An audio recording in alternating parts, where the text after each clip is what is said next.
কালকে জন্মাষ্টমী উপলক্ষে কৃষ্ণ মন্দিরে গেছিলাম। প্রত্যেক বছর কৃষ্ণ মন্দিরে আমরা যাই ছোট ছোট রাধাকৃষ্ণকে দেখতে, এত সুন্দর লাগে দেখতে, তোমরা না দেখলে বুঝবে না। সেই জন্য পুরো ভিডিওটা তোমরা দেখো, তাহলে বুঝবে আমি কেন বললাম ছোট ছোট রাধাকৃষ্ণ। আমরা যখন বেরোলাম তখন বাজে 5টা সাড়ে 5টা। আমাদের আর একটু আগে বেরোনোর ইচ্ছে ছিল, কিন্তু এত গরম পড়েছিল যে মনে হচ্ছিল যে একটু সূর্যটা ডুবুক তারপরেই যাব। তো এই তো আমরা চলে আসলাম কৃষ্ণ মন্দিরে। চলো আগে পুরোটা ঘুরে তোমাদের দেখাই।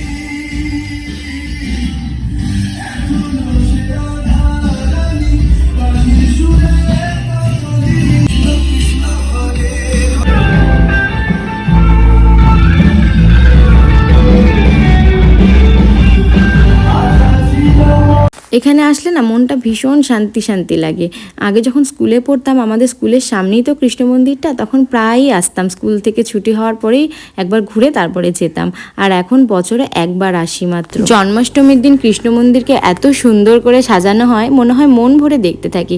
আর মন্দির মানেই তো একটা শান্তির জায়গা, আর বিশেষ বিশেষ দিনে তো আরো বেশি সুন্দর লাগে। এখন যেহেতু বছরে একবারই আসা হয়, সেই জন্য অনেকটা সময় নিয়ে এসেছিলাম। আস্তে আস্তে যত সন্ধে হচ্ছে তত কৃষ্ণ মন্দিরটা আরো বেশি সুন্দর লাগছে দেখতে, কারণ চারিদিকে এত সুন্দর লাইটের ব্যবস্থা করা হয়েছে। সন্ধে হওয়ার সাথে সাথেই আমি আর সঞ্জয় মন্দিরে ঢুকে গেলাম।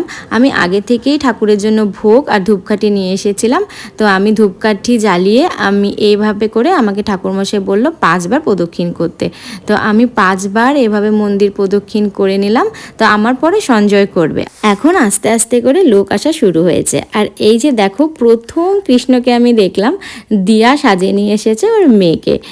আমাদের পাড়াতেই বাড়ি ওদের। আর